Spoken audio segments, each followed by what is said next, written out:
Welcome to Never Rewrite. I'm Isaac Askew. And I'm Jeffrey Sherman. And today, Isaac is going to tell us a story.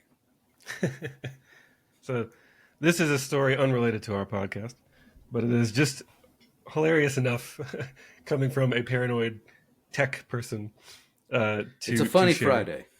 A funny Friday, maybe unrelated to it is unrelated to rewriting, but not unrelated to some technology. Anyway, Okay. here goes. So, I have been looking to tattoo my left arm for a very long time. I'm trying to get a sleeve going, right? But why the left? I want the left. So, either way. So I've been working with some tattoo artists. I talked to somebody back in Chicago in 2019 before COVID. Didn't work out artistically. So I ended up kind of losing a deposit after trying to work with this artist for a bit. I'm like, and so I realized I needed to get some more ideas together before I went to a tattoo artist with what I wanted to help kind of expedite the process. Years go by, and it becomes a meme that, I'm going to get my tattoo done this year. Mm-hmm. And then, it's 2025 now. I still don't have this tattoo. So, And you're using AI to render a tattoo on your arm, right? I actually did talk to ChatGPT to help me understand how I could come up with better ideas or how I could communicate what I wanted to the tattoo artist. It actually did a pretty decent job because it would ask me like what style shading I wanted. I didn't know the types, so it helped explain the different types to me and help me narrow down what I wanted. So, and then you could actually use it to generate images too, and some of them are pretty terrible. But Right, that's it can what help you. I thought you were going to generate, now that I've said it, I kind of want to know if it exists, a generative AI for tattoos where you're like, imagine my left arm here, I'll upload a picture and now start placing tattoos and I'll print it out and I'll take it to an artist. This does something similar. Like All I right. can say, give me a tattoo sleeve, and it'll actually print out a picture of an arm with a tattoo on it. But they're like, it's comical, like the stuff it puts on there. Like you explain what you want and what you don't want, and it doesn't care what you don't want, and we'll keep adding those elements in. So, anyway, I used it. At one point, I'm like, okay, I think I have a decent idea enough to communicate this to an artist. Let's try the process again, and I will censor the names of individuals in this particular flow because of reasons you'll understand at the end. So either way, We've got a huge number of tattoo artists listening to this show, I'm sure. So I'm in Westminster, Colorado, just north of Denver. So I started and I don't know any of the tattoo artists in this area. I was looking in Chicago last. Mm-hmm. So I just put tattoo artists near Denver. That's, Denver's a sizable city. I figured it would have some good artists. And I found a lot of good artists, but none that did the style that I was really looking for. Mm-hmm. Or the people who did do that style. It wasn't, I looked at their catalog and it wasn't quite what I was going for. So I zoomed out a bit and I said, great tattoo artists in Colorado, right? And I did get a hit from a studio that was awesome. And I'm like, whoa, this is fantastic. And so I go to the website for the studio. Mm-hmm. I look through all the different styles and all the different people, all the different ratings people have given, just accolades for the studio. And I'm like, all right, I'm gonna apply for. You can select the artist from that studio that you want, like in a form at the bottom of the website, the style that you want, give some descriptions, and upload some inspiration of other tattoos that you do like to kind of help them get a picture of what you're going for.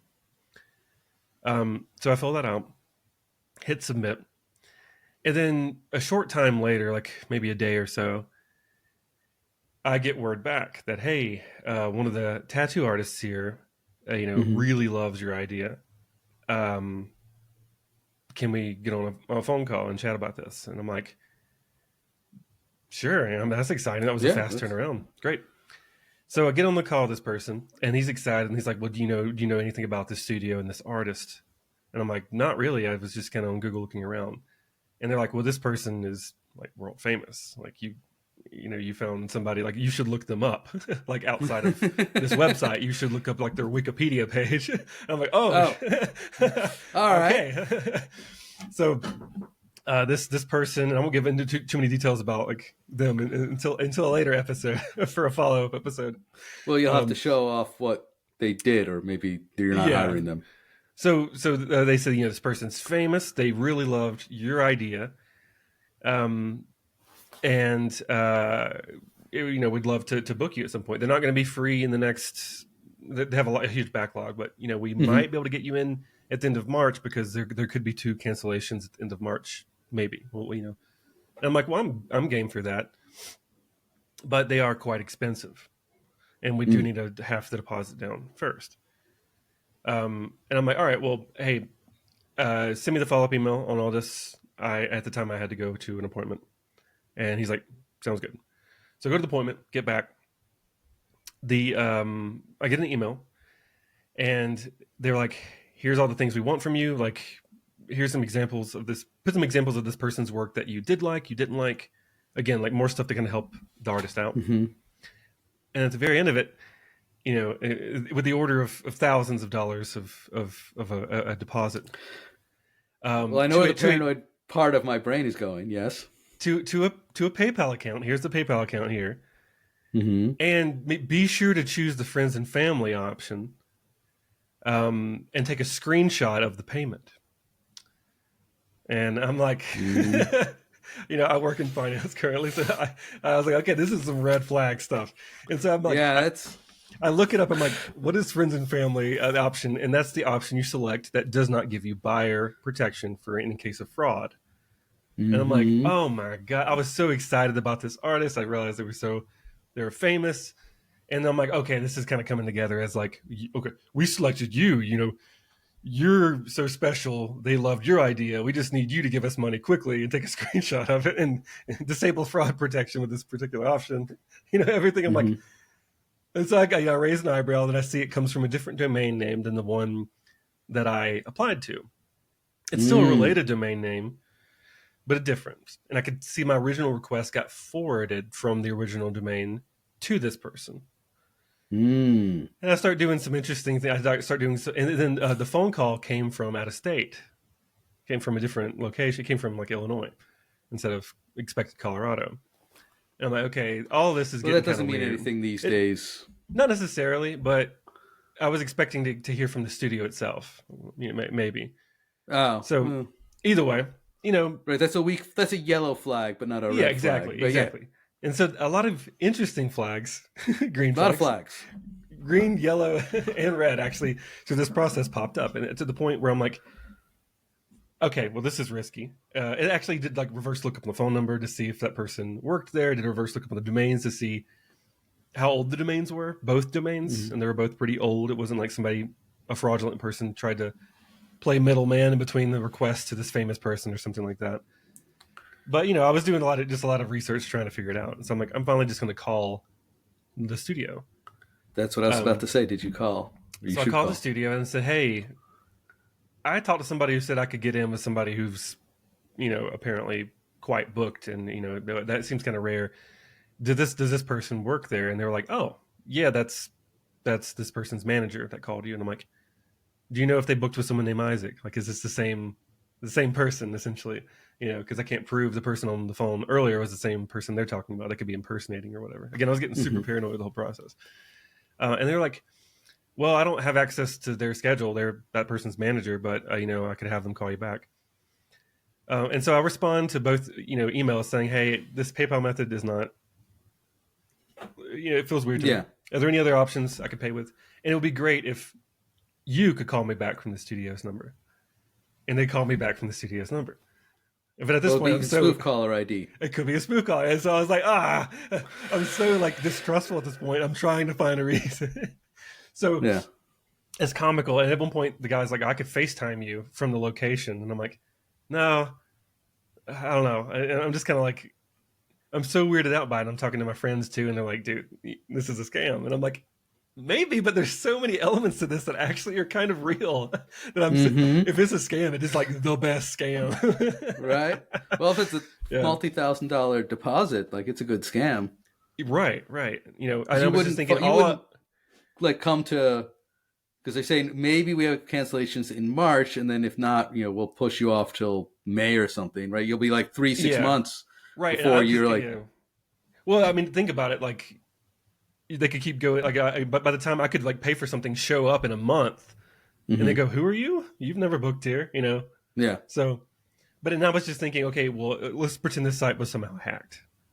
It was the main studio website. If Mm-hmm. somebody could just get access or CC'd on any of those requests that go out, they could intercept Mm-hmm. first. That person has a huge backlog of 50,000 emails a day.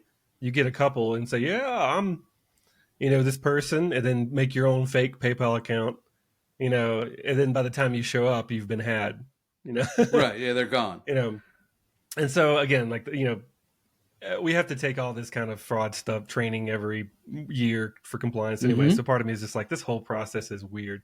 Plus, why in the world would somebody who's like this famous want to use the friends and family option to, get their money and save on some fees or whatever, Cheap people. People are cheap, but yeah, it's really sketchy. It was a bit sketchy. You just so increase your prices if you're world just famous. increase the prices or let the person know you could pay through this other method, but you have to pay some fees.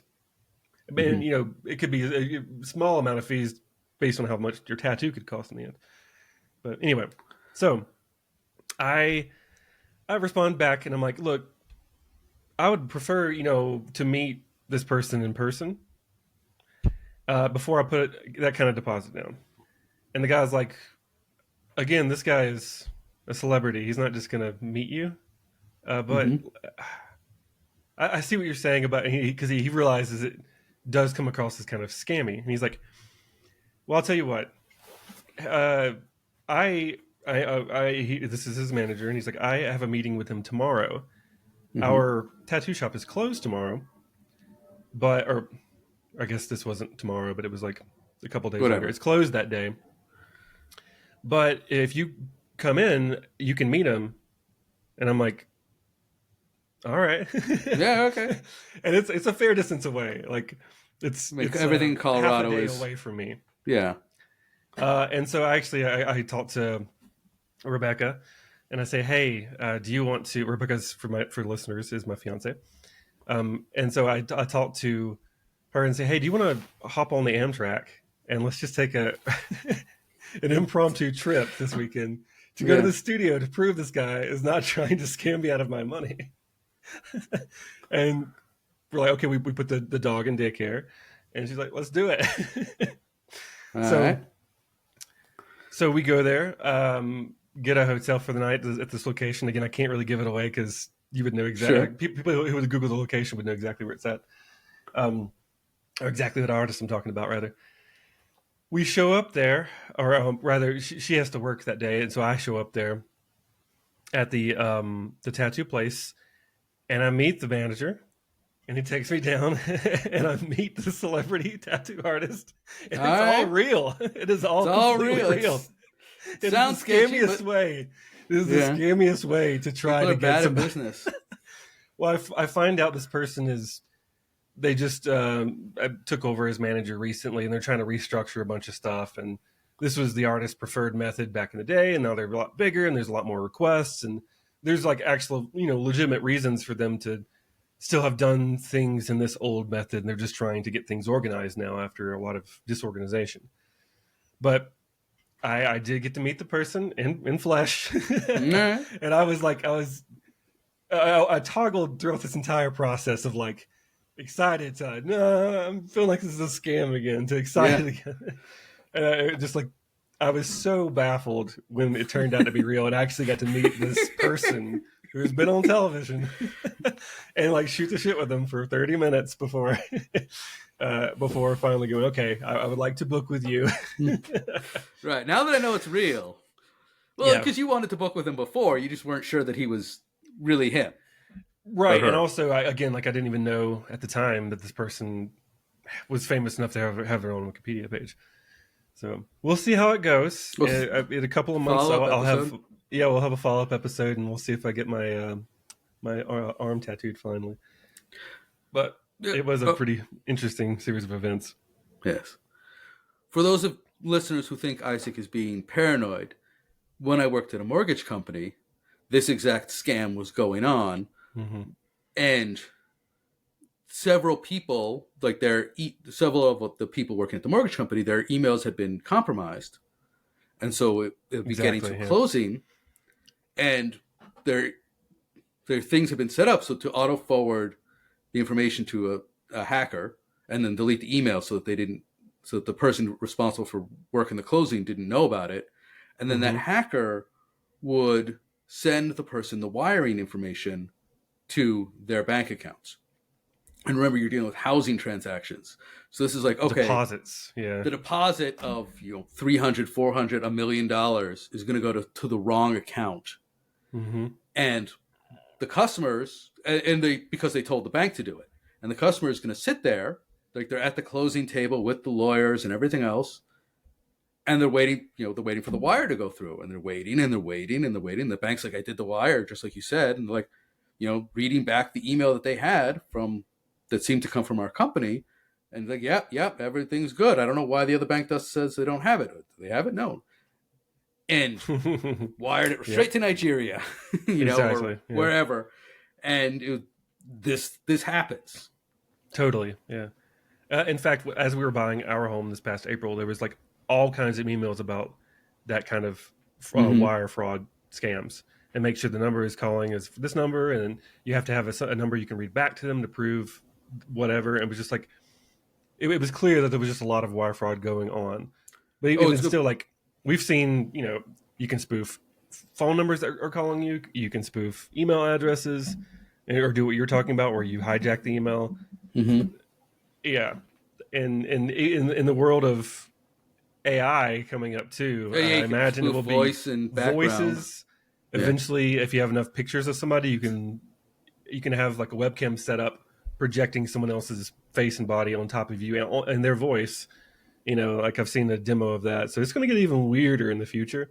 Yeah, but even I wasn't going that crazy with it, but the level of alertness I had now was like certainly a reasonable level, because it with how much money you put down for nice tattoo artists. I was like, oh, may as well just take a train trip to verify you are a real person. Yes, it's worth the money. It totally was worth the money. Worth the money. Awesome. Well, this is a fun story. Thank you all for listening. I'm Jeffrey Sherman. And I'm Isaac Askew, and this is Never Rewrite.